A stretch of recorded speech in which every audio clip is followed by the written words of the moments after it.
Hello, good morning students. Myself Saurabh Rai from Sibrav Singh Children Academy. I am your chemistry teacher and welcome in my YouTube channel Virendra Chemistry Classes. Students, you know very well it is the very crucial time. But from few days now we are going to in better condition. अब सब कुछ लग रहा है कि धीरे धीरे ठीक हो रहा है. लास्ट ईयर भी ऐसा हुआ था.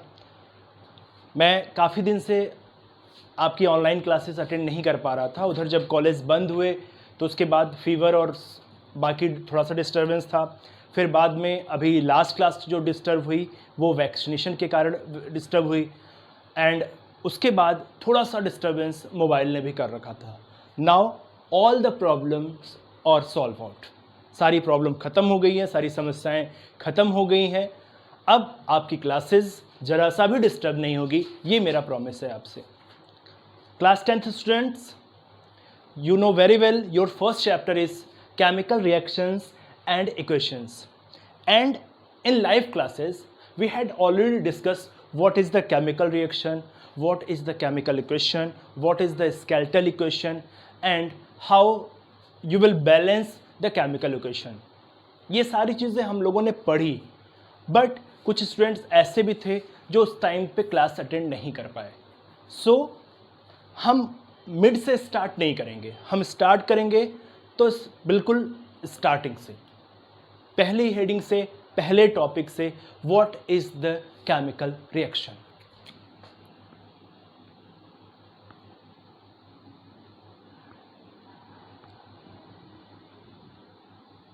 Your first topic. Class 10th student, in 9th class we had discussed about what is the physical change and chemical change. You have learned ना, बहुत अच्छे तरीके से याद होगा आपको कि फिजिकल चेंज और केमिकल चेंज क्या होता है. कुछ एग्जाम्पल्स भी होंगे आपके पास. उसमें बहुत अच्छा जो एग्जाम्पल्स एक है वो मैं आपको डिस्कस करना चाहूँगा कि एक पेपर ले लेते हैं. ठीक है, जैसे एक पेपर ये मैंने ले लिया. अब इस पेपर को क्या किया, पहले प्रोसेस में हमने इसको दो पार्ट में फाड़ दिया. तो एक पार्ट ये मिल गया और एक पार्ट ये मिल गया. ठीक है, दूसरा प्रोसेस हम यूज करते हैं, यही पेपर ले लेते हैं और इस पेपर को बर्न कराने देते हैं, बर्निंग कर देते हैं. तो बर्निंग के बाद इस पेपर जो होगा इससे क्या मिलेगा, आपको एस मिल जाएगा और देखेंगे आपकी धुआं निकलेगा थोड़ा सा. तो ये चीजें हो गई. दोनों जो सब्सटेंस है, दोनों जो मटेरियल है, दोनों जो मैटर है वो सेम है. क्या है, पेपर. यहां पे भी, यहां पे भी. लेकिन दोनों का जो एक्शन है बेटा, दोनों के साथ जो मैंने काम किया है वो अलग अलग किया है. मैंने इसको सिंपली फाड़ दिया और इसको मैंने बर्न करा दिया. तो दोनों जगह हमें अलग अलग चीजें मिली. पेपर को अगर फाड़ा तो फिर से पेपर मिल गया. इसका मतलब इस प्रोसेस में जो आइडेंटिटी है वो नहीं लॉस हो रही है. Does not lose their identity. और यहां पे क्या है, यहां पे पेपर किस में चेंज हो रहा है, एस में चेंज हो जा रहा है और स्मोक में. इस पेपर का जो नेचर है, the nature of the paper not match with S और स्मोक. स्मोक और एस के साथ इस पेपर का कहीं से कोई कनेक्शन नहीं दिख रहा. कोई भी नेचर एस का, कोई भी नेचर स्मोक का इस पेपर के नेचर से मैच नहीं कर रहा. इसका मतलब आइडेंटिटी लूज हो गई. तो अगर आइडेंटिटी लूज नहीं हुई, we can say that no new substance is form. No new substance is form. कोई भी नया सब्सटेंस नहीं बना.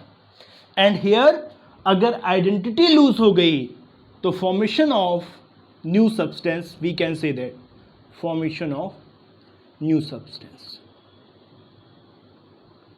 सो अगर बेटा कोई भी एक्शन आप करते हो उसमें कोई भी नया सब्सटेंस नहीं बनता, तो सच type of change, such type of process, that is called physical change. And the action in which the new substance is formed, the substance formed is not have identical from the formation of the substance, जिससे बना अगर उसके identical नहीं है, then this change is called chemical change. क्या है? Physical change में कोई नया सब्सटेंस नहीं बनेगा, आइडेंटिटी लॉस नहीं होगी, केमिकल चेंज में नया सब्सटेंस बनेगा और आइडेंटिटी लॉस हो जाएगी। बात समझ आई? Here we can say that what is the physical change, what is the chemical change. I think you better understand the difference between the physical change and chemical change. अच्छे तरीके से आपको समझ में आया होगा। तो केमिकल चेंज की बात करें, अच्छा एक चीज और है, एक बहुत अच्छी प्रॉपर्टीज और है, पहचानने का तरीका है कि it is a reversible process. Physical change जैसे क्या है, इस पेपर को आप ग्लो के थ्रू, टैप के थ्रू आप ऐड कर दो, फिर से आपका उतना बड़ा पेपर बन जाएगा। तो we can say that it is a what? Reversible process, reversible change और रिवर्सिबल प्रोसेस। अब एस और स्मोक को कुछ भी करके आप कुछ भी कर लो, कोई भी प्रोसेस कर लो, फिजिकल केमिकल मेथड कोई भी यूज कर लो, but you can not change ash और smoke into the paper. It means that it is irreversible. Okay, here is the three properties. Physical change: no new substance, not lose identity, and reversible. Here the chemical change, new substance form होगा, और क्या होगा? that is lose their identity lose हो जाएगी, and it is a irreversible process. Okay, that is the difference between the physical change and chemical change. And now come to the point, what is the chemical reaction?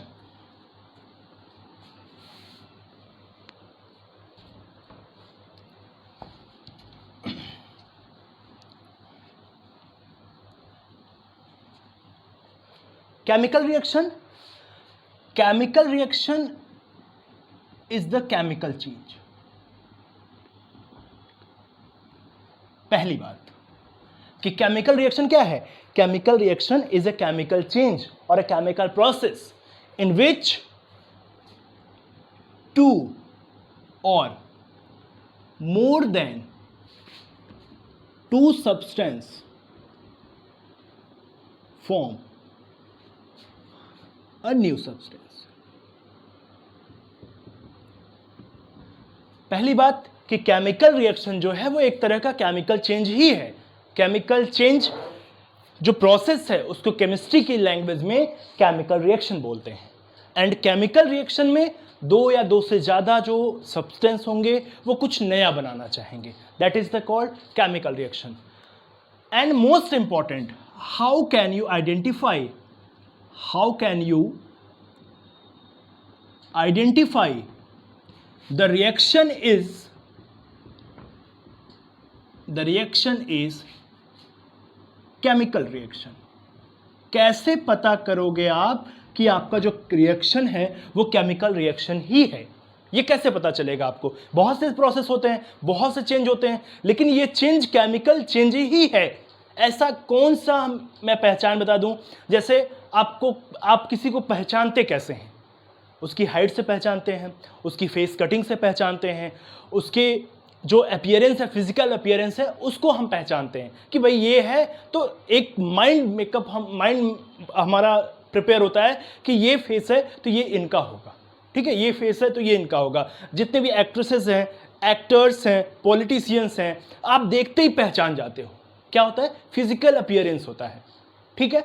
तो यहाँ पे जो है, जो physical change होता है उसमें जो भी चेंज आता है वो फिजिकल चेंज आता है, फिर अपीयरेंस चेंज होता है, शेप चेंज होता है, ठीक है। लेकिन केमिकल चेंज, केमिकल रिएक्शन में कुछ ऐसी प्रॉपर्टीज आपको देखने को मिलेगी जिससे आप आसानी से पहचान लेंगे कि that change is a chemical change. Number 1,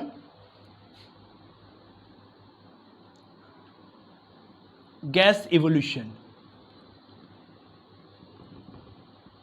chemical reaction होगा तो गैस निकलेगी, ठीक है।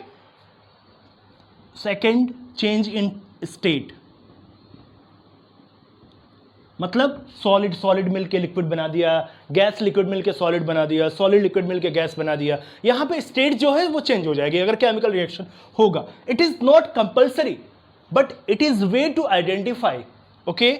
And change in temperature, it is possible that change in temperature, हो सकता है कि जो आपका केमिकल रिएक्शन हो उसमें टेम्परेचर में चेंज आ जाए, ठीक है। Next, change in colour, colour में चेंज हो जाए।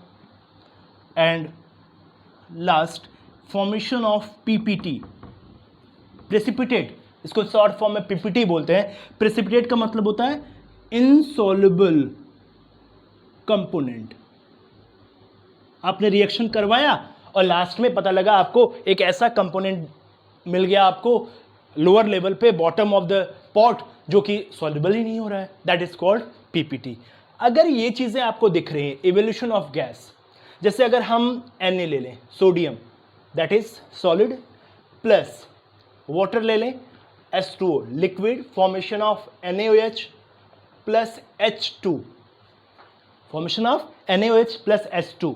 ये NaOH जो होता है वो एक्वस बनता है, और यहाँ पे तो यहाँ पे दो चीजें आप देख सकते हो, that is the solid liquid formation aqueous and gas. तो चेंज इन स्टेट हुआ, so it is a chemical reaction. And evolution of gas, यहाँ पे देखिए हाइड्रोजन गैस निकल रही है, okay, so it is a chemical reaction. तो chemical reaction, the reaction in which two or more than two substance react with each other and form a new substance। Chemical reaction में हमेशा कुछ नया बनेगा जिससे फिर से आप अपने पुराने वाले सब्सटेंस को हासिल नहीं कर सकते। सो it is called irreversible reaction. कुछ ऐसे भी रिएक्शन है जो रिवर्सिबल हैं, it is also chemical reaction and it is also reversible. Formation of ammonia is the best example of reversible reaction, okay. तो इस तरीके से आप पहचानोगे कि हाँ, अगर ये प्रोसेस है तो ये हमारा केमिकल रिएक्शन है, okay. Now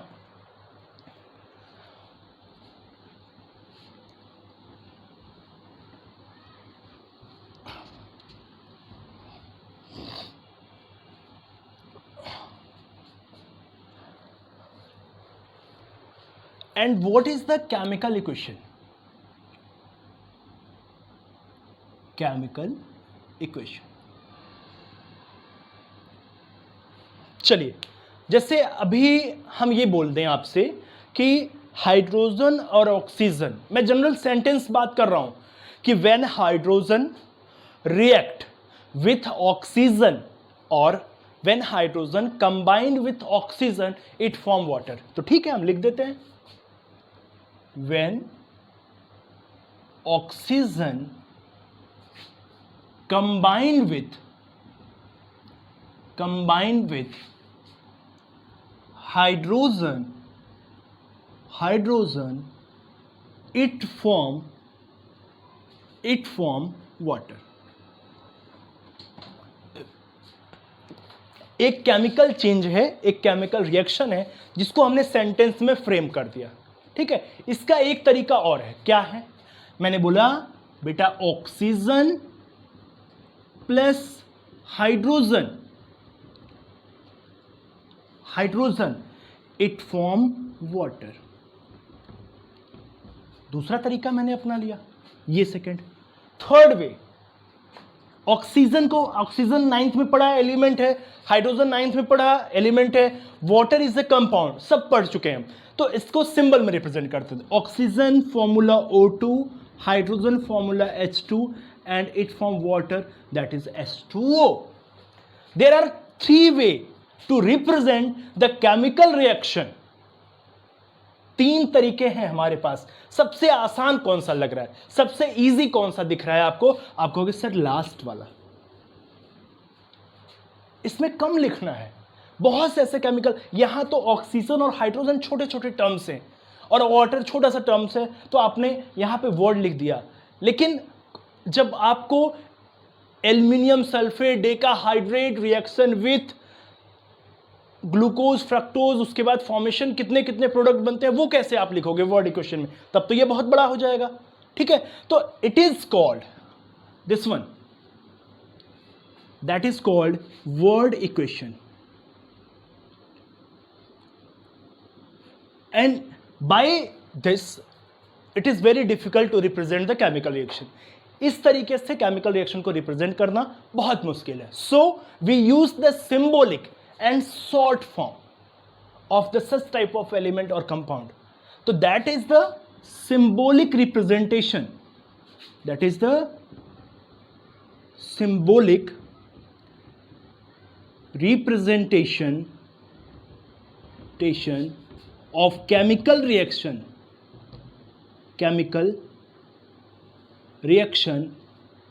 is called chemical equation, is called chemical equation। तो आपको इतना तो समझ में आ गया होगा कि सर ने क्यों इस फॉर्म में लिखा, क्योंकि ये फॉर्म इजी है। ठीक है, तो so the chemical equation is the symbolic short method to represent the chemical reaction. Chemical reaction different things. ये जो पूरा का पूरा इक्वेशन, जैसे आप मैथ में पढ़ते हो, मैथ में क्या होता है, आप कहते हो sir ax² plus bx plus c equal to 0, that is the quadratic equation. ठीक है, फिर आप कहते हो sir that is the linear equation x प्लस वाई इज इक्वल टू 3, पढ़ते हैं ना। तो मैंने x प्लस वाई की जगह क्या बोला, मैंने x प्लस वाई की जगह O2 प्लस H2 बोला, और इक्वल टू की जगह क्या बोला, एरो बोला। एरो क्या रिप्रेजेंट कर रहा है, एरो रिप्रेजेंट कर रहा है कि जब ये और ये रिएक्शन करेंगे तो जरा आगे देखिए क्या बनता है, ये चीज है। तो ये मूव फॉरवर्ड की तरफ होता है। ठीक है, दैट इज द H2O बनेगा। तो इसलिए केमिस्ट्री के लैंग्वेज में इसको ऐसे लिखते हैं, H2 plus O2 that is H2O। Clear? That is clear. That what is the chemical equation? That is the symbolic representation of chemical reaction is called chemical equation. What is the chemical equation? The chemical equation in which it is a chemical change in which two or more than two substance combine, react to each other, form a new substance. Okay? चलिए अब कुछ छोटे से terms हैं, जरा उनको देख लेते हैं।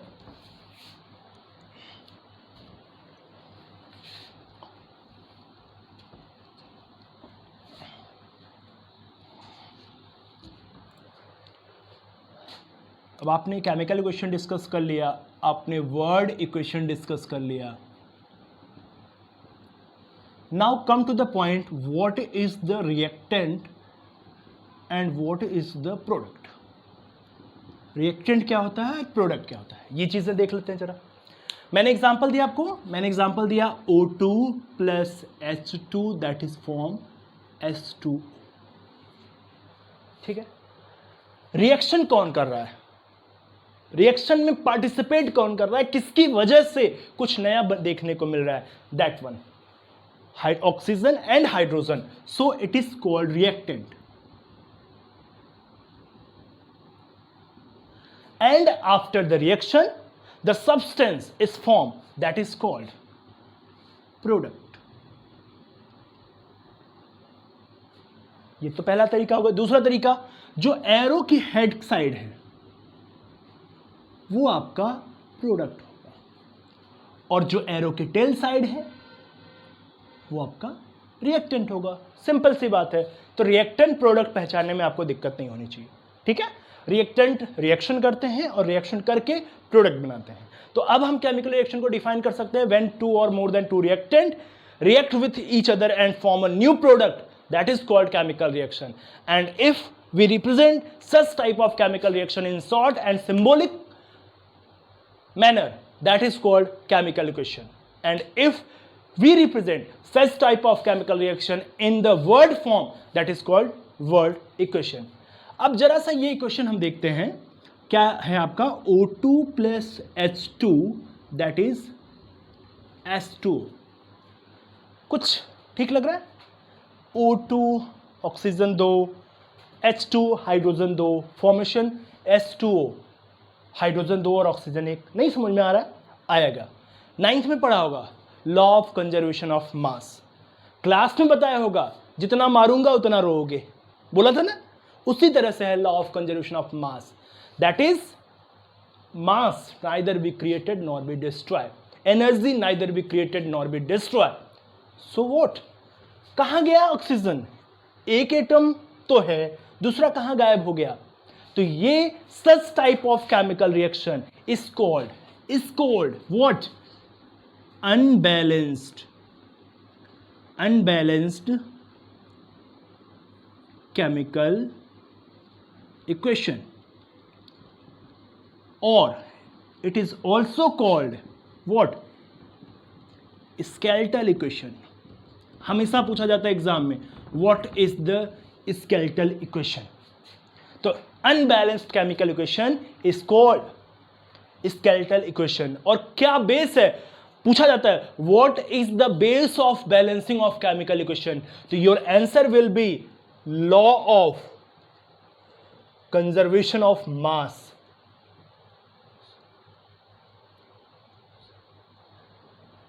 Law of conservation of mass, जिसके थ्रू हमको बताया गया, हमको पढ़ाया गया कि जितना मास हम लेंगे रिएक्शन में उतने मास का प्रोडक्ट हमको मिलना चाहिए. अगर यहाँ पे मास कैलकुलेशन करें तो the mass of oxygen 1 atom is 16, here 2, that is 32, and hydrogen 1 mass, so 2 hydrogen is 2, total that is 34, and here 2 hydrogen is 2, 1 oxygen is 16, that is 18. It is not possible in chemical reaction we take 34 gram and obtain only 18 gram. ये possible ही नहीं है chemical reaction में. Chemical reaction में जितना आप reactant लेंगे उतना ही product आपको मिलेगा. अगर आपने रिएक्शन के दौरान कोई गलती नहीं की है तो ठीक है. तो student, I think you better understand what is the difference between physical change and chemical change. What is the chemical reaction? What is the chemical equation? What is the word equation? What is the reactant and product? And what is the unbalanced chemical equation or skeletal equation? And the base of the balancing of chemical equation, that is called law of conservation of mass. तो अब आपको समझ में आ गया होगा कि हमारा next topic क्या होना चाहिए. That will be the balancing of chemical equation. तो उम्मीद होगी कि ये लेक्चर आपको समझ में आया होगा. आराम से वीडियो को देखिएगा, लाइक कीजिएगा, सब्सक्राइब कीजिएगा मेरा चैनल वीरेंद्र केमिस्ट्री क्लासेस. और कोई भी चीज़ें अगर आपको नहीं समझ में आई हैं तो कमेंट पे या मेरे पर्सनल व्हाट्सएप पे आप मैसेज करके इजीली पूछ सकते हैं. सो स्टूडेंट्स, अपना ख्याल रखिए. और एक चीज़ याद रखिए कि ऐसा पॉसिबल नहीं कि एग्ज़ाम हर बार नहीं हो. बहुत ही क्रिटिकल सिचुएशन हुई होगी तब गवर्नमेंट ऑफ इंडिया या CBSE ने एग्ज़ाम्स को कैंसिल किया होगा. आपके साथ ऐसा हो ये तो लक की बात है. पहले कहा जाता था कि भगवान तुम्हारा एग्ज़ाम देंगे. सच में इस बार के बच्चों का एग्ज़ाम भगवान ने ही दिया है. बट ये आपके साथ नहीं होगा, ये आपके साथ जस्टिस नहीं होगा, ये उन बच्चों के साथ इनजस्टिस होगा जिन्होंने बहुत मेहनत की through out the year. So be careful and be safe and continue your study serious manner. Okay, thank you, have a nice day.